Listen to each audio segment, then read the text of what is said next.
time of day, you will discover unique events and vignettes and challenges. So it's basically 14 maps. To break the loop, you must kill the 8 visionaries in one loop. Who are they? Let's count them off. We've got Harriet, Frank, Juliana, Fia, Charlie, Wenji, Igor, and Alexis. So at the start of the day, you haven't killed any of them yet, and the player, Death Cult, has to choose who they're going to go after. So this player goes after Frank and takes Frank out. Now you have 1 kill, but then time passes. So now it's noon. Who are you going to go after? Let's go after Charlie in this case. And then time passes. So as you go through the day, no matter where you go and who you decide to take out, you can never kill more than 4 visionaries in the same loop. That math doesn't add up. Then the day loops, and then we're right back to where we started. Everyone's back alive again. So how do you kill all 8? That's what a lead is for. So a lead is the game's murder puzzle. These are quest lines designed by the campaign designer. And you feature moments of discovery, investigation, solving problems, and finally, building a plan to execute. Solving these build towards the golden loop. This is the loop where you kill all 8 visionaries expressed through a dedicated journal UI and HUD elements like notifications and markers. So let's see how it actually works. When you go after Frank, rather than simply killing him, you can do some investigation and see that Frank has been emailing this guy named Otto, and Otto makes fireworks. Fireworks are dangerous, so maybe we can make them explode Frank. So we can now intercept the email at Otto's workplace at noon, which is Otto's fireworks shop. But it's been burned down. Oh no. But we knew it was fine in the morning because Frank and Otto were communicating. So we're going to use the time loop. We're going to go back to the morning to stop the fire. So it's a new day. We've solved the puzzle, preventing the fire. So then when we go there at noon, the workshop is now pristine, and you can read that email. So yes, I should have been clicking there. So now we know that we can find the fireworks in a secure cargo container in Carl's Bay, and we know how to open it. So we go there, we sabotage the fireworks, and now Frank is doomed. How does that actually help the player? The fireworks are also there in the morning. So when you're charting out your journey through the day, you can now do 2 things in Carl's Bay. You can eliminate Harriet, and you can sabotage the fireworks, so that when Frank sets them off in the evening, he will die. Now we're up to 5 visionaries per loop. It's not quite 8, but it's a start. So this is one step in what will become the golden loop. Next, we have to look at how the progression system works. And this hinges on something called the infusion ability and a resource called residuum. So as you do loops, you collect gear and you collect residuum. So your gear is lost at the end of the loop. You need a way to keep it, and you do that by infusing your gear, spending the residuum, and now they become part of your permanent arsenal. The residuum is also lost at the end of the loop, but you can use the gear that you don't necessarily want, sacrifice it, top off your residuum, and keep a little bit more per loop. And as you play, eventually, you can infuse everything, so you can become all-powerful. Next, let's do a breakdown of the game's structure, starting with a single play session. So you begin, you choose the time and location. This could be a target mission, this could be following a lead, and you could just be exploring and learning. Or maybe you're doing all 3. Then when you're done, you have the opportunity to infuse or sacrifice your gear, time passes, and then you do it all over again. The entire game begins with a prologue, after which you can immediately tackle these 8 target missions in any order that you want. As you're doing them, you're learning and exploring to find clues on how to break the loop. This leads to the leads, and once the leads are followed, you can unlock the golden loop. This is how you finish the game, and then roll credits. So what's the state of the game in alpha? The game could be played from start to finish with guidance, so big walkthrough next to the playtester. All of the maps and weapons and gadgets, they're all in the game, not in their final state, but they exist. The UI wasn't finished, missing a lot of narrative scenes still. And the AI behavior wasn't finished either. We hadn't really done any economy balancing. So alpha means testing. So let's get started with our first user research report. Send it off to the team and see what they say. So here's our very, very condensed version focused only on the campaign content for our user research test in alpha. So what was cool? The players immediately liked Colt and Juliana during the game's prologue. But very little about the rivalry was connecting. Players did not understand why Colt wanted to break the loop, if Juliana was here to help him or stop him, and what killing visionaries had to do with breaking the loop. Players were intrigued by the game's mysteries and cited them as a source of their investment. But we failed to pay that off after the prologue. Players really wanted to understand what is the island of Black Reef and what's going on here. Who is Colt really? Why does he lose his memory? Break the loop? What does that mean? How do I do that?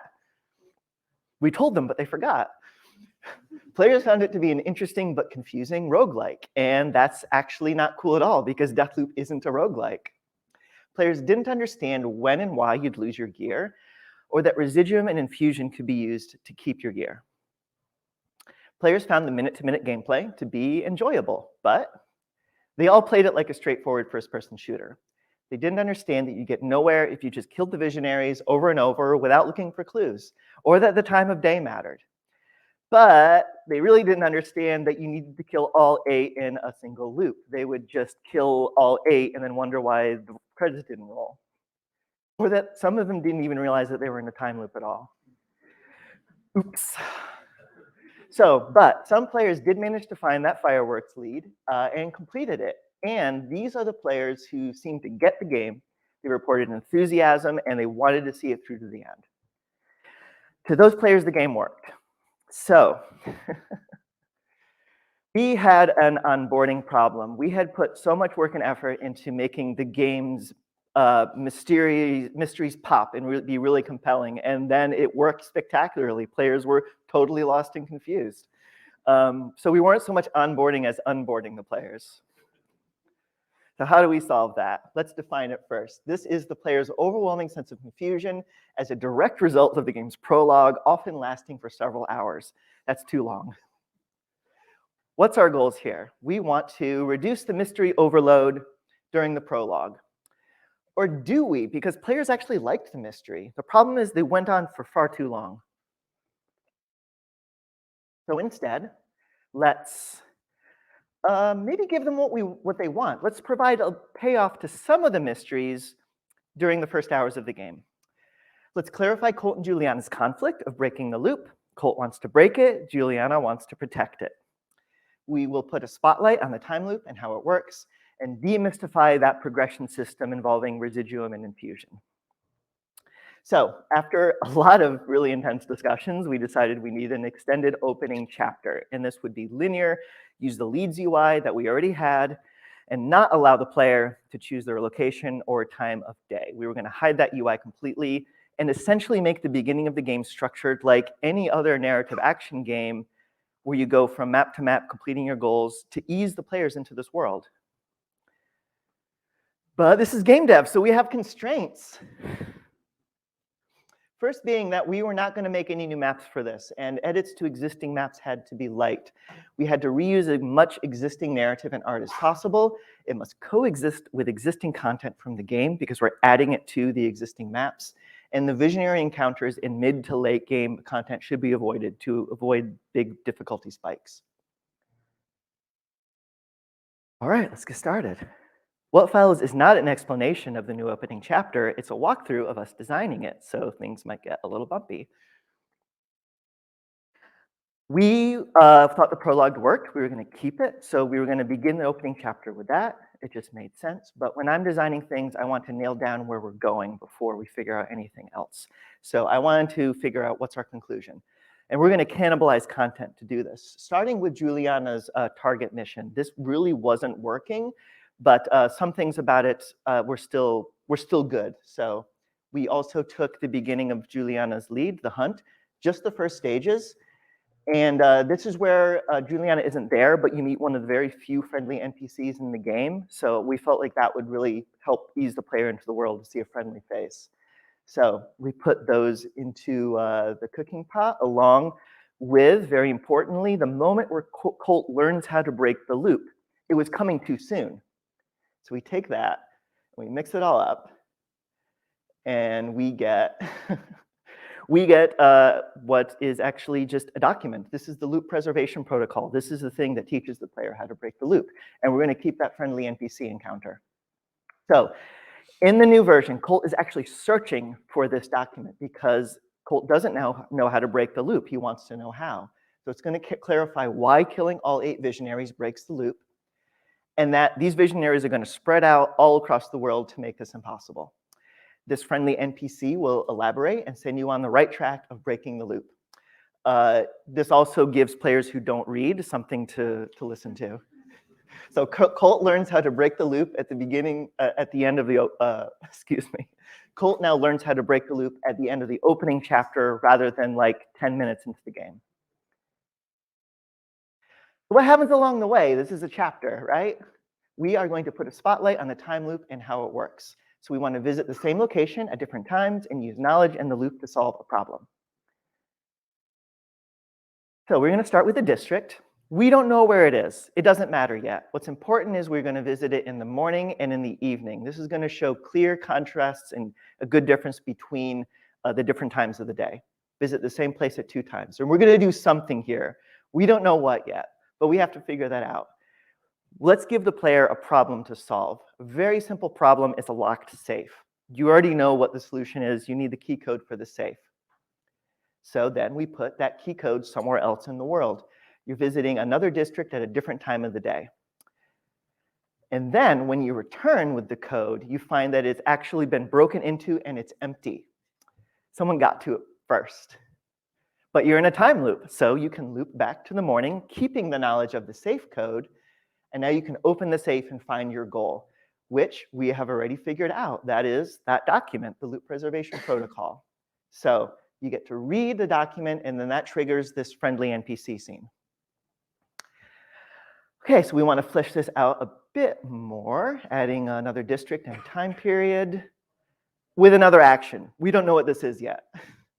We really have to decide where all of this is happening now, though, before we go any farther. So let's look back at our space-time diagram. All of these safe actions is one location, but at 2 different times of the day. So where does the safe go? We immediately like the idea of using Colt's Flat as the location for this safe. We tie the safe to Colt. But Colt's Flat is in Carl's Bay, and that's where Harriet is, and we wanted to be avoiding these visionaries this early. So we moved Colt's Flat to Updom, but that actually posed a problem because we have to come back to the safe in the evening, and that's where Alexis is. But it also provided an opportunity to introduce our PvP invasion feature, which I won't be talking about in this talk, but this was a very important element to introduce. So we used this opportunity, because they only happen when the visionary is present, to add a little drama into this opening chapter where you get, we tie the broken into safe to Juliana. She's your rival after all. And now we have a little mini boss fight at the end of the first day. But more importantly, we know where Colt's Flat is. So that's taken care of. Next, we have this other action, which we haven't defined yet. It is really important to me that the player always understands their goal. So I thought this is the perfect moment to teach the player about the loop preservation protocol, and it's something that they're looking for. So where do we introduce this? Let's also introduce the technology that powers the time loop. It is a sci-fi magic time loop. So we'll have the player visit the loop control center, and this is where we'll put information about this LPP. Next, we need to figure out where the safe code goes. This seemed like a good time to introduce the Aeon program, which is the big organization founded by the visionaries. These are your enemies. So let's put this in the Aeon security office, where we'll also add a little plot twist that I won't spoil in this talk. Okay, now we have our locations figured out. So let's go back over it. You go to you find Colt's Flat. Inside, you find a locked safe. Next, you are going to the complex, where you will go to the loop control center and learn about the loop preservation protocol. Now it's the afternoon, so we go to Freestad Rock, where you will find the code to the safe in the Aeon security office. You return to the safe in the evening, where Alexis is doing his thing, but then you get invaded by a hostile Juliana, and you have to then keep the knowledge of the safe code, loop back to the morning, return to the safe before Juliana gets to it, open it up, read the loop preservation protocol. Now you know how to break the loop, and now you know that you have an ally. And this is what we called the guided tour. But we're not done yet, because we haven't touched one of our goals, which is to demystify this progression system. So let's look at infusion and cognitive load, one of our favorite words in UX design.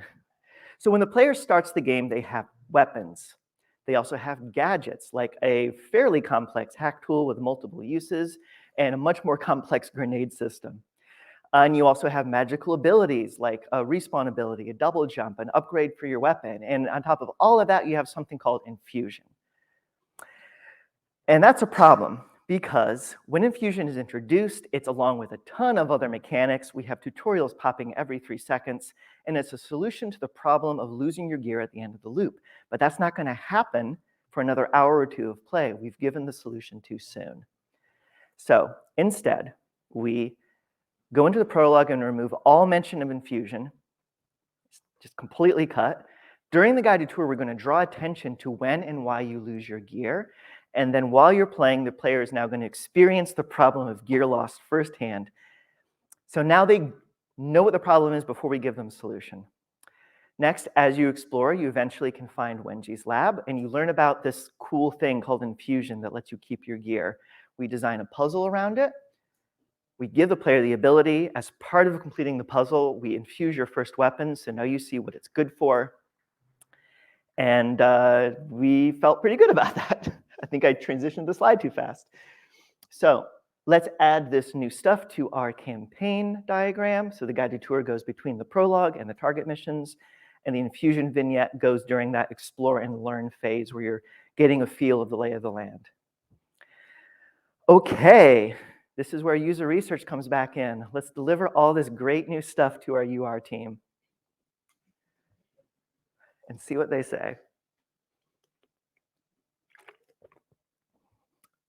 So now we're at, we'll call it pre-beta. So what went right? Players play the guided tour and, oh no.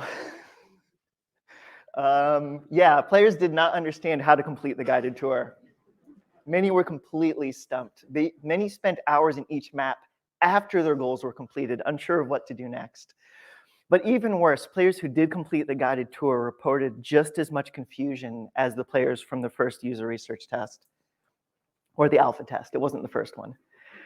So most players never found the infusion vignette, so we didn't actually get much data on this. But the ones who did, were they okay? No, they weren't okay. These players who did find and complete it still didn't understand when and how they could infuse their gear. They thought that they had to replay this vignette every time they wanted to keep one of their weapons. But the bottom line was that most players still never infused their gear, so they were playing through the entire game with their starting gear. Okay, so what do we have to keep in mind at times like these? Let's take a close look at what's actually happening. So players were struggling and were frustrated, but over new things. Players did now understand that they were in a time loop, that Colt and Juliana had opposing goals, that killing the 8 visionaries in a single loop would break the loop, and that when you did something was as important as what you did. What they didn't understand was how to use any of the stuff that we had just taught them to actually play the game. So we had a 2 to 4 hour gap of total confusion still. So now we have to go back in and find a way to bridge this gap. So what's the gap? This is the hours of confusion between completing the guided tour and the player understanding the campaign structure, basically how you play the game. So what do? Let's update the guided tour to ensure that the players understand the game structure, except we can't do that because the guided tour doesn't use the game structure. So how can it explain it?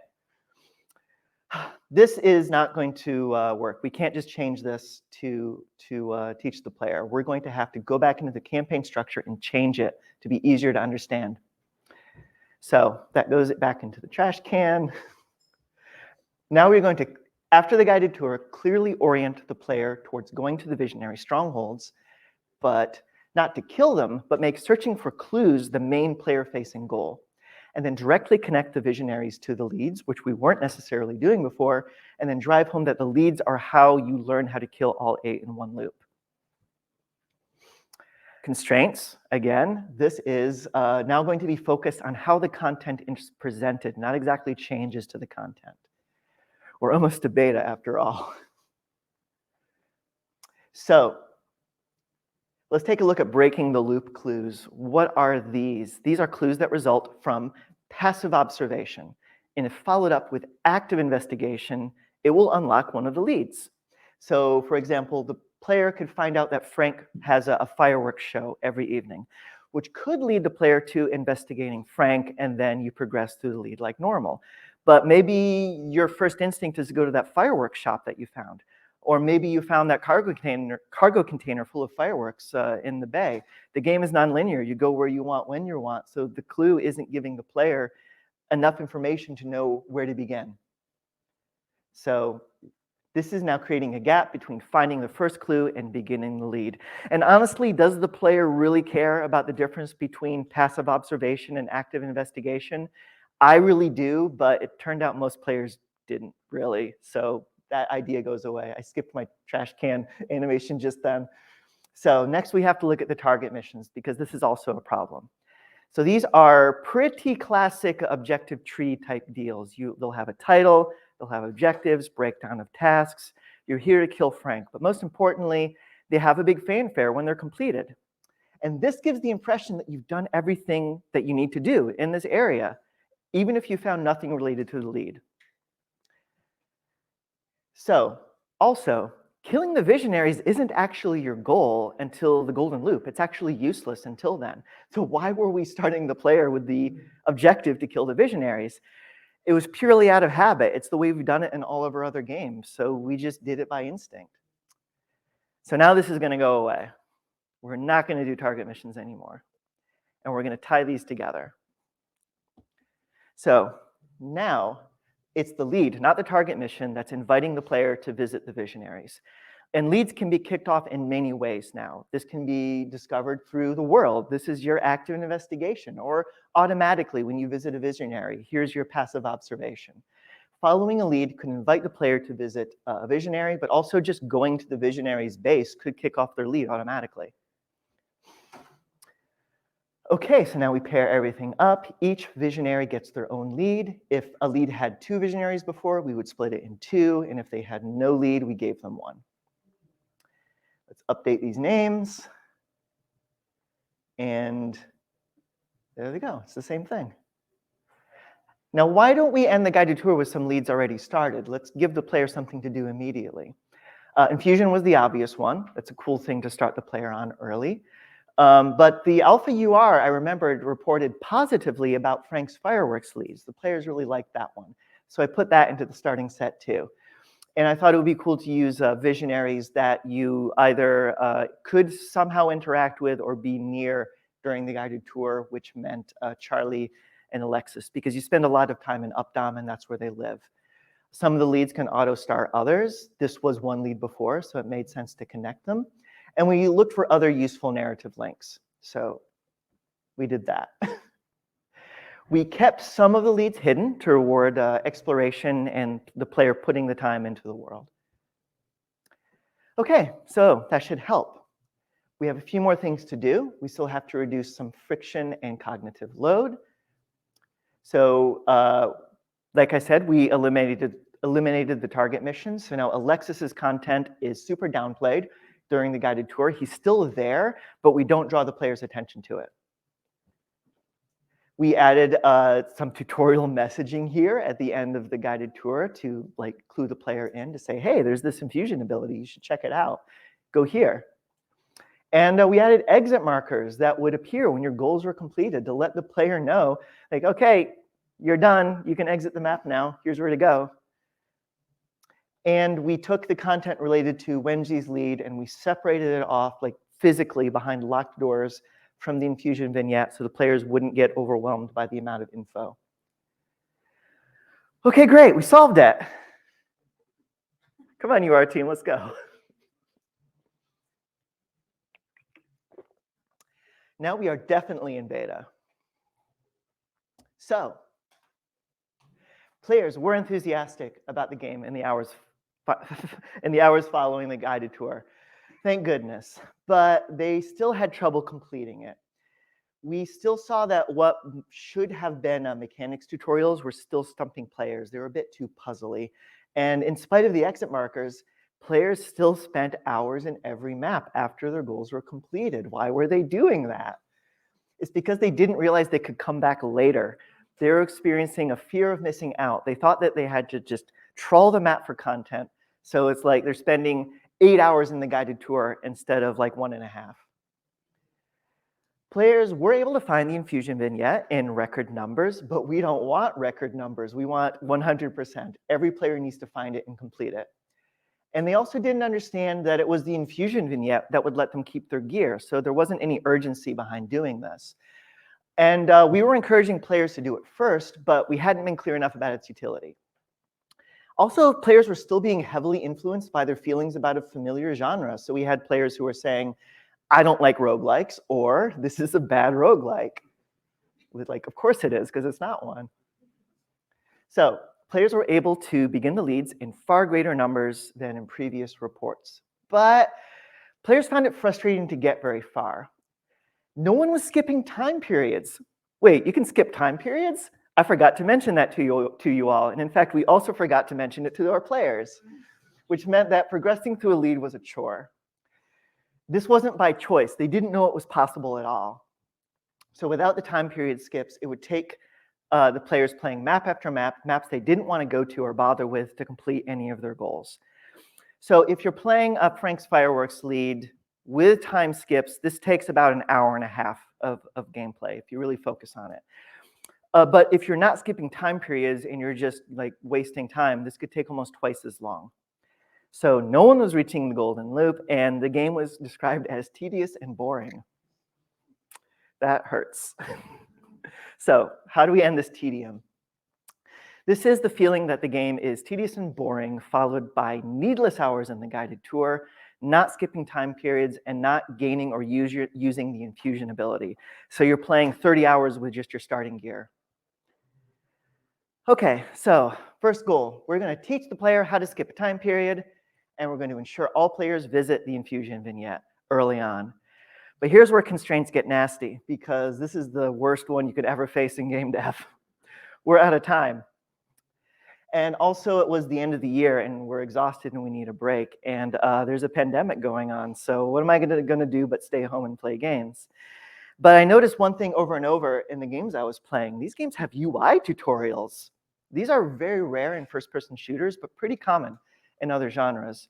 It was kind of a sledgehammer and not so immersive, but it was worth a shot. And like the game is shipping in second quarter, we're out of time.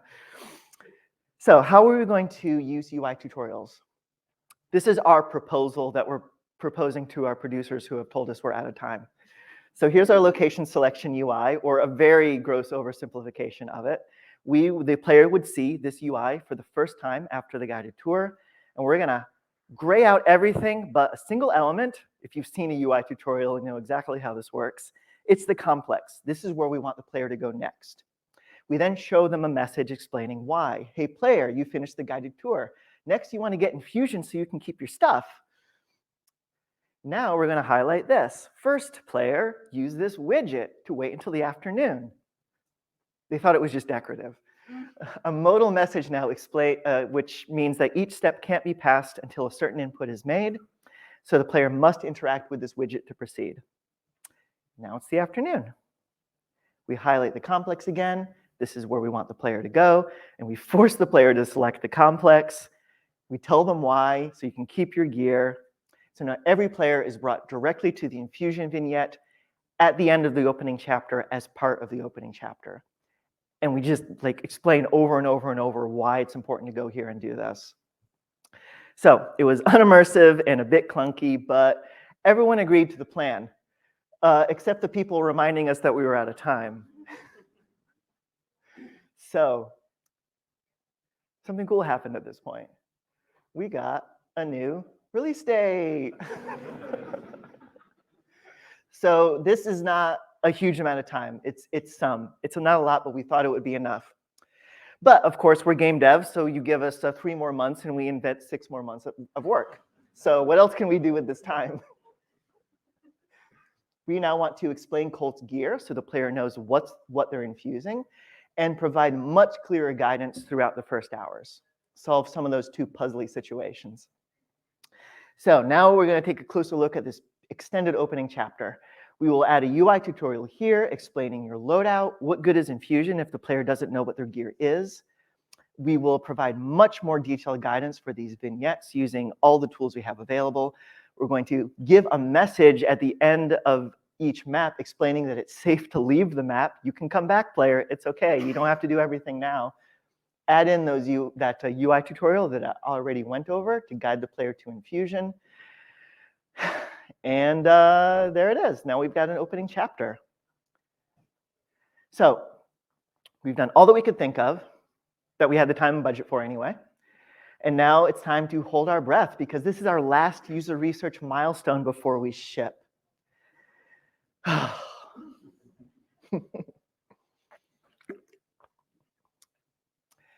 Final report, late beta. Success. Players enjoyed a frictionless guided tour, they understood time skips, and they all understood infusion. And then many of them rage quit.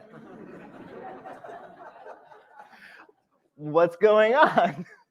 Yeah, so players no longer spent hours in the guided tour or struggling to find the infusion ability, and as a result, they went to Frank's stronghold immediately. Very smart decision of mine, making that one of the starting leads.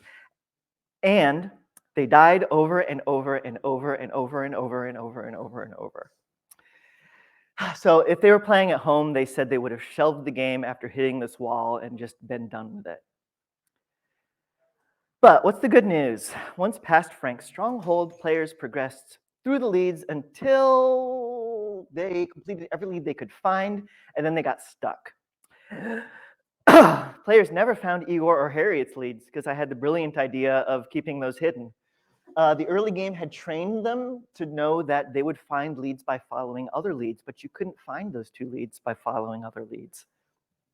With the 2 missing leads, players were again hitting a wall and unable to finish the game, and they were not happy. So what about infusion? So sending the player directly to the infusion vignette did pay off, but now we had a new problem. Players did understand you needed to infuse your gear to keep it, how to gain the ability, what their gear was, but they didn't understand how the residuum economy worked and when you could infuse things. So they thought you needed to grind for residuum for hours, and you could only infuse at the end of a full loop that you survived, which put up a wall to progression. So they went from saying the game is boring and tedious to being just frustrated and upset.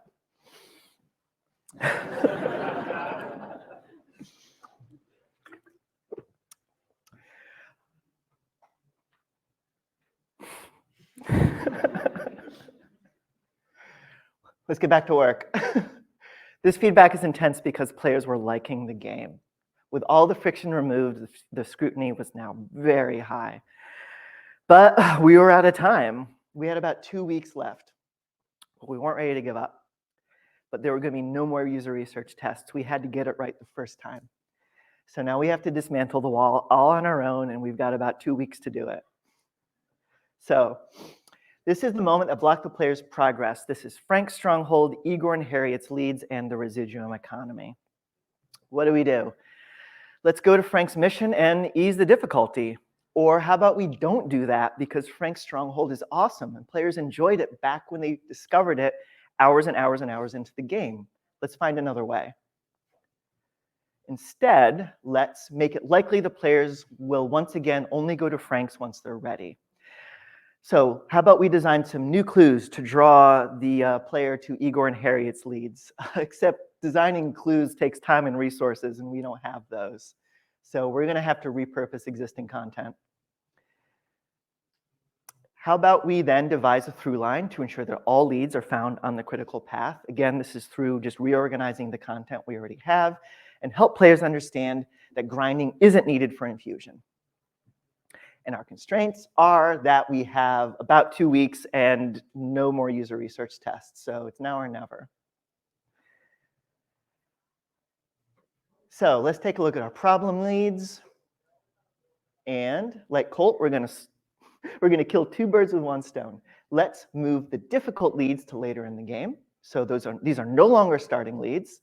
And take Harriet and Igor and just make these the starting leads. So at the end of the guided tour, we just give you those 2 because we didn't have any clues to help you find them. So now we're going to build some more logical connections to make it all flow. This is mostly just taking existing narrative content and moving it. And yeah, now whenever you finish a lead, you're probably going to find a clue to help you find another one. And this is the final campaign structure that we shipped. Next opening chapter, we have another UI tutorial. It worked once, let's do it again. So now this UI tutorial is going to guide the player through sacrifice and infusion at the very beginning of the day to prove to the player this can be done in the morning, you don't have to grind. A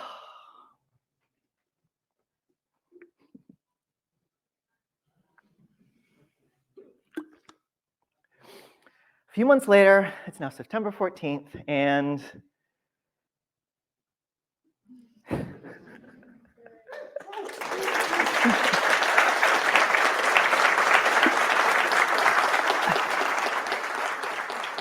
we actually saw these a week before that, but yeah. That was a huge relief. So what do we actually learn from this amazing adventure? Creating a complex game that isn't quite like what anyone has ever seen before is pretty awesome, but it's much more awesome to take your time to actually explain the game to the player. You want to establish a central conflict. You want to build towards the player's goals so it means something to them. And you need to be crystal clear about the structure of the game, even if that means changing the structure into something that's possible to be clear about. It's really cool to spring into action with enthusiasm, no matter how difficult the feedback is, but you also want to slow down and think through your options because sometimes the reported problem is a symptom. It's not the cause of the issue. And if you think something the players are hating is good, you can trust your instincts. Something else in the game might be making them hate it. It is sometimes less cool to have to make less than ideal choices in reaction to the user research because you're out of time and you have more work than your team can handle, and you're not going to crunch. So in the end, it's still cool. Even if the solution is an obtrusive tutorial that's clunky and unimmersive, it's still better than the player not knowing how to play. The coolest thing of all is to remember not to panic. You want to slow down, look at the data, listen to the UR team. The data can look dire, it can look like things are actually getting worse, but people give harsher feedback when they feel invested in something. The closer you are to getting it right, the more intensely negative the feedback can get. And designers that are trained in user experience design and trust the UR team can cut through this fog of war. So, thank you. First of all, to our director, Dinga, for never giving up on this project or this team. To our design leadership, both the folks that helped us start this project and the ones that helped us finish it. To our amazing UI UX team in Lyon, to all the folks that worked with me day in and day out on these problems, to our user researchers and consultants at Bethesda, Arkane, Aim Assist, and Megid, to all the people who helped me out with this talk, to the entire DEATHLOOP team, to the develop team, of course. And would you like to be on the thank you card someday? So don't forget, we're hiring. We have these positions and more. That will be on the last slide. So here it is, question slide, but apparently I'm out of time.